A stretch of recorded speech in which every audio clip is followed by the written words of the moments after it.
ભારતીય સંસ્કૃતિની અંદર જ આવો એક સરસ વારસો છે કે જ્યાં આવી સરસ ભજનની રચનાઓ છે. વેસ્ટર્ન મ્યુઝિકની અંદર હશે પણ ત્યાં જે પ્રકારની ભાવનાત્મકતા આવવી જોઈએ એ આપણને હજી સ્પર્શતી નથી ને એટલે જ ભારતીય સંગીતનું આ એક બહુ સબળું પાસું છે. અનુપ જલોટાનું આ એક સરસ ભજન છે, જગ મેં સુંદર હે દો નામ, ચાહે કૃષ્ણ કહો યા રામ.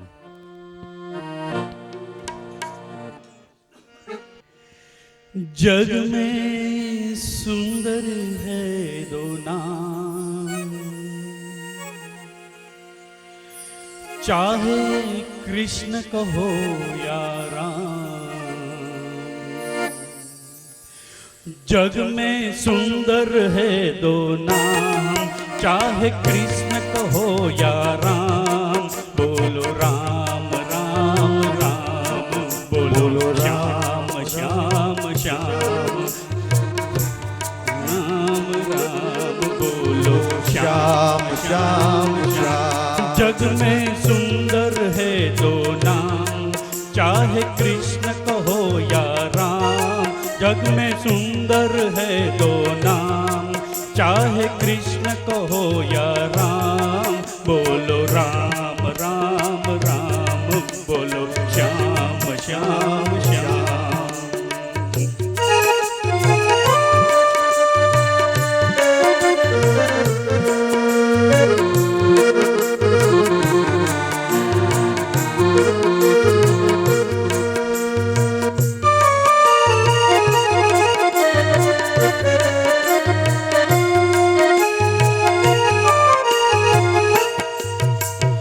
एक कंस पापी को मारे, एक दुष्ट रावण संहारे. एक कंस पापी को मारे, एक दुष्ट रावण संहारे. चाहे सीता राम कहो या बोलो राधे श्याम, चाहे कृष्ण कहो या राम. जग में सुंदर है दो नाम, चाहे कृष्ण कहो या राम. बोलो राम राम राम, बोलो श्याम श्याम श्याम.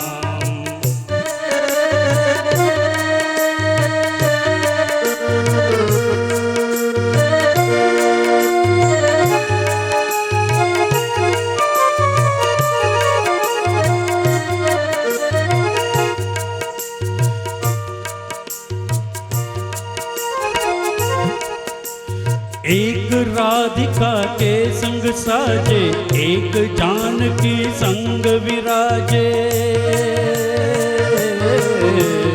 एक राधिका के संग साजे, एक जानकी संग विराजे. दोनों दिन के दुख हरत है, दोनों ब्रज के धाम, चाहे कृष्ण कहो या राम. जग में सुंदर है दो नाम, चाहे कृष्ण कहो या राम. बोलो राम राम राम, बोलो श्याम श्याम श्याम.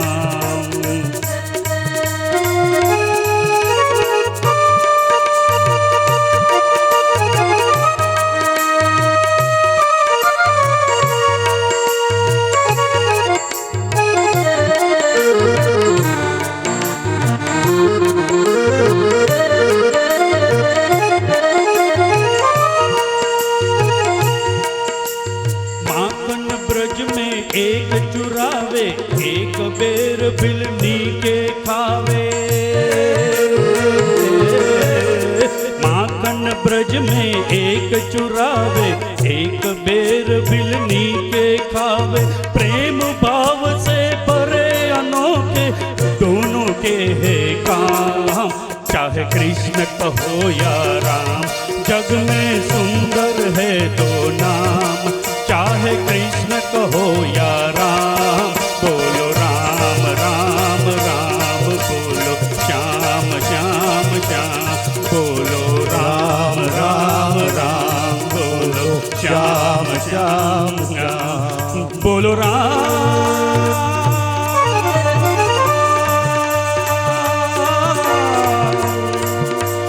बोलो श्याम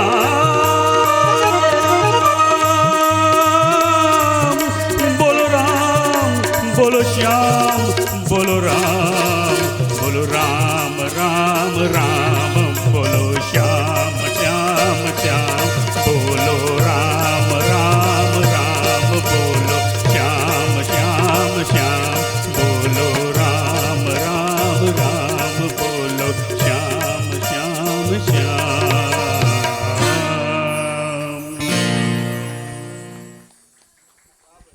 આભાર સાહેબ.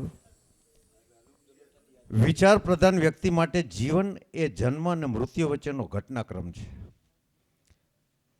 એ વ્યક્તિ શરીરના અસ્તિત્વને અને સાંસારિક સંબંધોને પોતાની રીતે જોવે છે. મૃત્યુને જૂના કપડાના ત્યાગની જેમ અને સંબંધોને યાત્રા દરમિયાન ધર્મશાળામાં મળેલા મુસાફરોની જેમ માને છે. રમેશ બાબુને વિનંતી કરું કે નિરાશારૂપી એ દીવડો આપ ન પ્રગટાવતા આશારૂપી દીવડો પ્રગટાવવા આપ પધારો. श्रद्धा रखो जगत के लोगों अपने दीनानाथ में. श्रद्धा रखो जगत के लोगों अपने दीनानाथ में. लाभ हानि जीवन और मृत्यु सब कुछ उसके हाथ में. त्याग दोरे भाई फल की आशा. त्याग दोरे भाई फल की आशा. स्वार्थ बिना प्रीत जोड़ो. कल क्या होगा इसकी चिंता जगत पिता पर छोड़ो. करूँ क्या आस निराश भई. ફિલ્મ છે દુશ્મન અને સંગીતકાર પંકજ મલિક અને આરજુ લખનવીના શબ્દો છે. કરું ક્યાં આસ નિરાશ ભાઈ રજૂ કરે છે.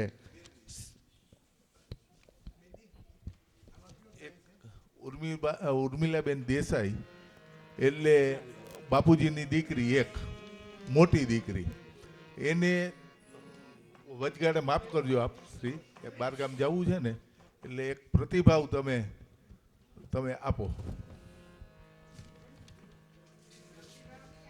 બધા આત્મીયજનો અહીંથી જતા રહ્યા છે એ પણ, કારણ કે એ લોકો બહુ ભાવથી બેઠા હતા એ મેં જોયું હતું.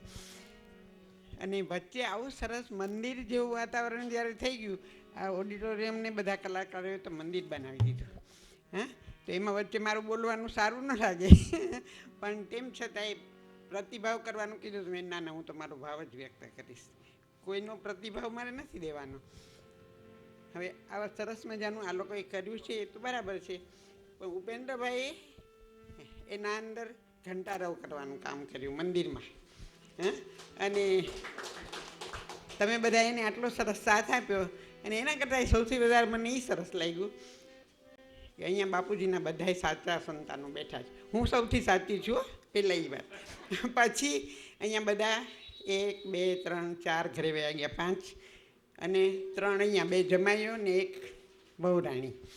હા, એ બધા લોકોએ મને મોટી બેન સ્વીકારી. બાપુજીએ તો સ્વીકારેલી જ છે અને હું ધરાર મોટી બેન થયેલી છું, પણ આ લોકોએ સ્વીકારી અને એમની આરતીમાં કપૂરનો દીવો કરવાનું મને સોંપ્યું. એના માટે ખરેખર તમારી બધાની હું ખૂબ જ આભારી છું, ખૂબ આભારી છું. માય હાર્ટ લિપ્સ અપ કે ખરેખર તમે લોકો બહુ ઉદાર છો.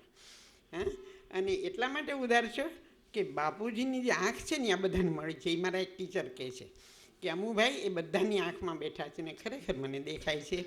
એટલે આપણે પુણ્યતિથિને એવું કોઈ દી નહીં બોલીએ, મોટી બહેનનો આદેશ છે.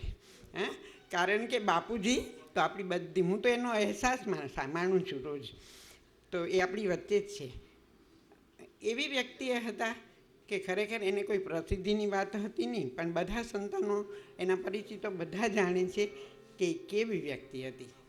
મહાન શબ્દ એને મારે નથી વાપરવો, કારણ કે દુનિયાની ભાષામાં કે ગણાય છે.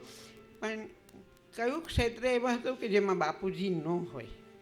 દરેકમાં પાસે ઇનોવેટિવ માણસ હતા અને ખૂબ જ વાંચવાના શોખીન હતા. લાઇબ્રેરી ઉપર બેઠા છે તો મને બહુ સારું લાગે છે.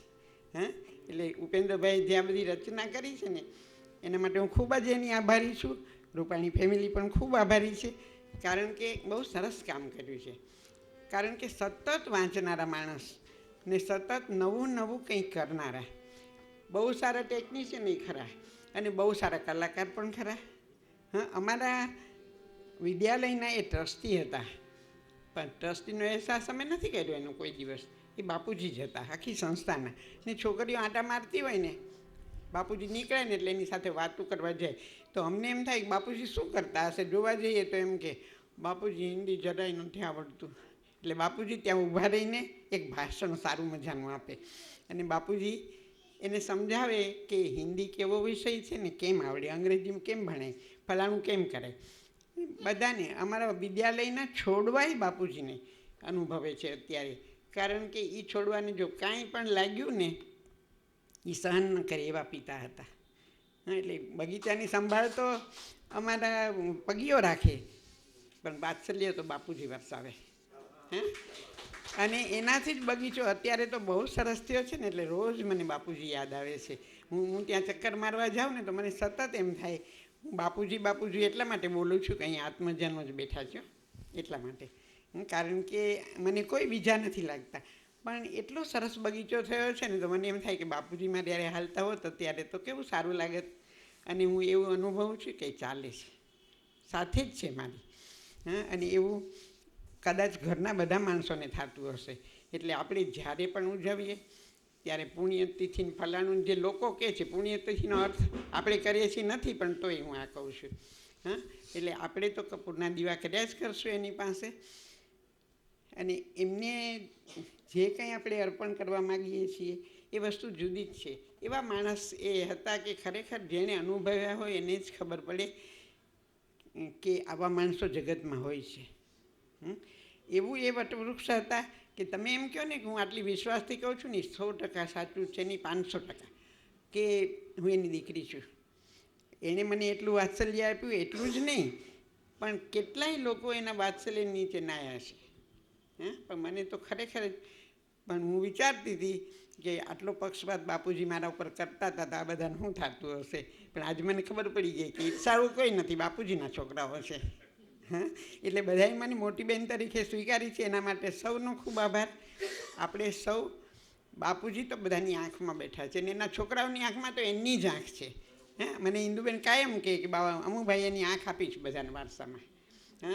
અને બસ એમની દ્રષ્ટિથી જગતને આપણે જોઈ શકીએ કેટલી મુશ્કેલીઓમાં એ પસાર થયા, કેટલી વસ્તુમાંથી એમણે જે પોતાના જીવનને આખું ઘડ્યું છે એ આપણે જાણીએ તો ખબર પડે. એમાં ક્યારેય હાર્યા નથી, હારવાનો વિચાર પણ એમને આવ્યો નથી. તો ડિક્શનરીમાં એનો શબ્દ તો ગોતવાનો ક્યારેય કાંઈ નથી વિચાર્યું. અને ઘણી મુશ્કેલીઓમાંથી એણે બધાને પ્રેરણા આપી છે. એટલે સંતાનોએ તો એના જેવા થવા માટે પ્રયત્ન કરવાનો છે.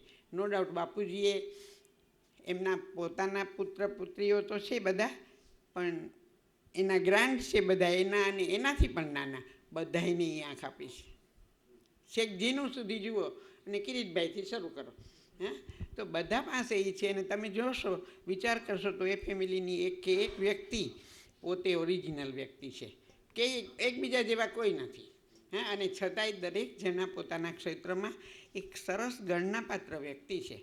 અને કરે છે નાનકડો જીનું હોય, ધારો કે નાનક હોય, સંદીપ હોય, કે ત્યાં ગઈ છે સ્વાતિ હોય, જે આધ્યાત્મિક ક્ષેત્રને એને પોતે પસંદ કર્યું છે. તમે જુઓ તો ખરા કે ના સંતાનોની વેરાયટી કેટલી છે, તેનું મગજ કેવું હશે. કેટલા, અને આ અમેરિકા વસે છે એ બધા, આ ડૉક્ટર બેન અહીંયા જ બેઠી છે. દરેક જણા તમે વિચાર કરો તો એવો વારસો જે માણસ આપી શકે, એના કોઈ એકેય સંતાન આડાવડા ક્યાંય થયા નથી, કોઈ દીને ચિંતા કરી નથી, બરાબર. અને જે ચિંતાઓ કરી છે એ સમાજની કરી છે, દેશની કરી છે. અને એમણે પોતાના આત્મીયજનો તરફથી જ્યારે નૈતિકતામાં ઊણા ઉતરાય ત્યારે કેટલું મંથન અનુભવ્યું છે એની હું સાક્ષી છું. કારણ કે હું દીકરી છું, ખરેખર જ દીકરી છું. કારણ કે એમના વિચારો સાથે ઘણીવાર અમે લોકો, હું સવારે વહેલી ઉઠીને મારું કામ કરવા બેસી જાઉં ને તો ભેગા આવીને બેસે, હું તને શું મદદ કરું. એટલે મારા બધા ચોપડામાં તો ના કરવાની હોય, પણ પછી આ બધી વસ્તુ એમણે કરી છે. અને એમના જે મંથનો છે એ મેં અનુભવ્યા છે. અને એ મંથનોમાંથી જ એમણે જે જીવનને આટલું ઊંચી ઉઠાવેલું છે. એટલી ઊંચાઈવાળા એ માણસ હતા કે ખરેખર હવે આપણે બધાએ તો એના ગુણગાન ગાવાના છે અને એમાંથી કંઈક કરવાનું છે. એટલે શું વાત કરવી એ મને નથી સમજાતું, પણ મેં એને ઘણા પાસામાં અનુભવ્યા છે. અને દરેક વખતે એ ઉપર ઉઠેલા જ માણસ છે. આપણને થાય કે ક્યારે આપણે પહોંચશું. અને આપણને એનો સહવાસ મળ્યો જીવનમાં, એ પણ બહુ અગત્યની વાત છે. આપણે બહુ પુણ્યશાળી છીએ કે આપણને આવા માણસની છત્રછાયામાં જીવવા મળ્યું છે. અને એ એવા માણસ છે કે અંદર રહ્યા છે, કોઈ દિવસ બહાર તો આવ્યા નથી, એટલે એનું છાપામાં ના આવ્યું હોય કાંઈ. હા, પણ છાપામાં જેનું આવે છે ને એ માણસો કરતાં તો એ ક્યાંય ઊંચા માણસ છે. અને આ હું એમની પ્રશંસા કરવા નથી કહેતી, ફેમિલીને સારું લગાડવા નથી કહેતી, મારી અંદરની વાત કરું છું. હા, અને ક્યારેક એવો મોકો હોય તો આપણે વાત કરી શકીએ. અત્યારે મારે આ બધાની વચ્ચે આડા નથી આવવું. હા, કારણ કે હું કાયમ એમ માનું છું કે સંગીત હોય ને ત્યાં માણસનું બોલ કરવાનું ન હોય. અને અમસ્તી એમ જ મને કહે કે તું બહુ વાતુડકી છો, તો મેં માઇકમાંથી હમણાં નહીં મૂકને. પણ ખરેખર બાપુજીને યાદ કરું તો મને એમ થાય કે એ તો પ્રેરણાનો ધોધ છે. અને એમાંથી દરેકને મળે છે એના સંતાનોને કંઈક ને કંઈક. અને મને એમનો અહેસાસ છે, હું એમને અનુભવી શકું છું. તો પછી જે લોકો એના લોહીના સંતાનો છે એ શું નહીં અનુભવતા હોય. એવી વ્યક્તિને તો ખરેખર ખૂબ નમન કરવાનું મન થાય. એમના ચરણોમાં નમન કરું છું. બધાય કલાકારો ને શ્રોતા પણ જે એટલા ભાવથી અહીંયા બેઠા છે, જેટલા કલાકારો ભાવથી ગાય છે એટલા જ એ બધાયને વંદન કરવાનું મને મન થાય છે. Thank you.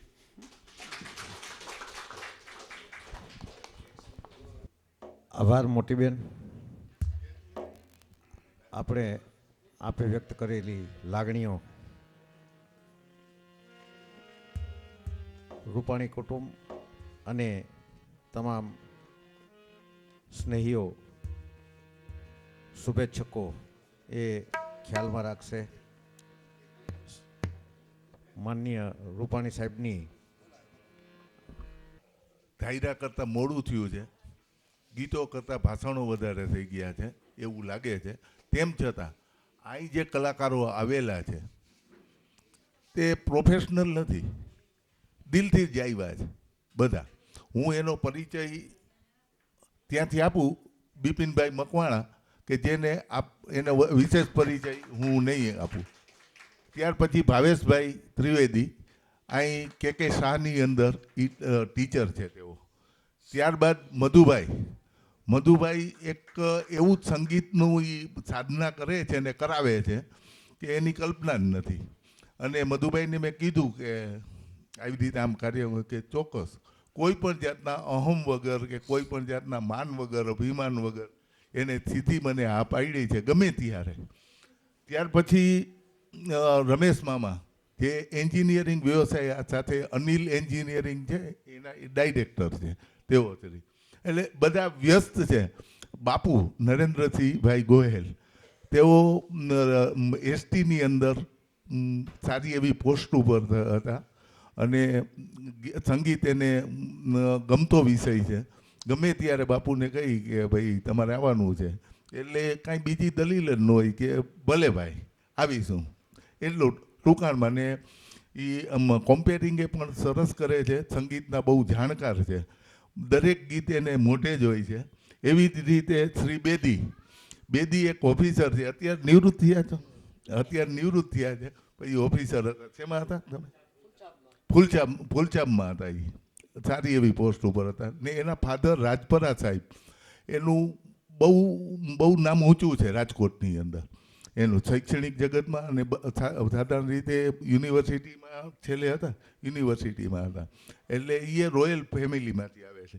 કોઈ પણ જાતની કોઈ આ કલાકારોમાંથી કોઈ અપેક્ષા વિહીન, ને જે બેકગ્રાઉન્ડની અંદર જે તમે સાઇડ રીધમ, નૂતનભાઈ એ પણ આવા જ સંગીતના શોખીન, કે કાંઈ હોય તો કે હું આવીશ, કાંઈ બીજી અપેક્ષા નહીં, આવીશ હું. ત્યાર પછી અમારે મયુરસિંહ છે જે ઓક્ટોપેડ ઉપર બેઠા છે. એ છોકરો છે ને બહુ સરસ છે અને ઓક્ટોપેડની અંદર બહુ સરસ વગાડે, તમે સાંભળ્યું હશે. અને અમારે અંકુર સર એટલે આ કે શાહની અંદર પ્રિન્સિપાલ છે એ. તેઓ અત્યારે ઉત્તર માધ્યમિક સ્કૂલ છે ને 10મું 11મું ને 12મું છે ને સાથે 11મું ને 12મું ને એના પ્રિન્સિપાલ છે. અને આને ખબર હશે ભાઈ સુનિલભાઈને, એ નાનો હતો ત્યારે તબલા વગાડતો. સુનિલભાઈને એ આવે ને એટલે અમે ત્યાં કાર્યક્રમ રૂપાણી સાહેબના બંગલે રાખી આપણે. એટલે આ એની થાપ ઉપર આમ જાગી જતો હતો. એ તબલા વગાડતો હોય, પછી આમ થાપ મારે ને, હું ઝોલે ચડ્યો હોય, થાપ મારે એટલે પાછો જાગી જાય ને પાછો વગાડવા માંડે. આ એટલો એકાગ્ર માણે ને એને હિસાબે છે ને લલિતભાઈ એને છોડી શકે એમ નથી. આ ટૂંકમાં તમને કહું, કારણ કે એનું અહીંયા કાર્ય, એનું ને ભાવેશનું ને એનું જે કાર્ય છે ને, એ અત્યારે તમને ખબર છે શૈક્ષણિક જગતની અંદર કેટલી હરીફાઈ છે. એ પોતે કોઈ અપેક્ષા વગર વધારે કામ કરે, વધારે ટ્યુશન ત્યાં જ કરાવે, ટ્યુશન ઘરે નથી ગયા પણ ત્યાં જ ફ્રી ઓફમાં કરાવે ને. આવા બધા આ કલાકારોને તમે બધા એને સાંભળ્યા, એ બદલ હું આભાર માનું છું તમારું. ને આ એક અમારે જગદીશ મામા અહીં કલાકાર, એક સનતભાઈ એટલે હું કહું કે આ કાર્યક્રમ કરવાનો છે એટલે સ્કૂટર લઈને દોડાય. મારો અડધો રાજકોટનું વજન એ હળવું કરી દે, કામ હોય તો ફોન કરીને કહું એટલે હળવું કરી દે. આ જગદીશ મામા સાથે છેલ્લા હું 40-45 વર્ષથી જોડાયેલો છું. સંગીતના બહુ અને આધ્યાત્મિક છે, ઘણી ઊંચાઈએ છે. એ ઓશોના ફોલોઅર્સ છે. એ પોતે ઓશોના હાથે જ એને દીક્ષા લીધેલી છે, એને સૂચકભાઈ. આ બે જણા છે ને એને ઓશોના હાથે જ દીક્ષા લીધેલી. એટલે હું હવે વધારે કાંઈ, હા, એક અહીં આપણા મહેમાન એક બેઠા છે મુકુંદભાઈ કરીને, મુકુંદભાઈ જે ગાંધી વિચાર શૈલીને અત્યારે પણ અપનાવીને જીવે છે. ને આ ફંક્શનમાં એ આવ્યા, એ અમારું ગૌરવ છે. આ ફંક્શનમાં એની નાદુરસ્ત તબિયત હોવા છતાં પણ ને સંગીતના એટલા બધા ચાહક છે પોતે. હવે તો એની ઉંમર થઈ એટલે ગાતા નથી, પણ ગાય છે બહુ સરસ. ભૂતકાળમાં બહુ સારા આર્ટિસ્ટ હતા તેઓ, અને એ બધા રાષ્ટ્રીય પ્રેમના જ ગીતો ગાય છે, બીજા એ કંઈ ગીત નહોતા ગાતા. બધા આવા જ ગીતો હોય એની પાસે. એ જયશ્રીબેન ગજર ક્યાંય ગયા બેટા? એ અમારા જૂના સ્નેહી અને સુરેખાબેનની મિત્ર છે. હું કાંઈ કહું કે જયશ્રી બરોબર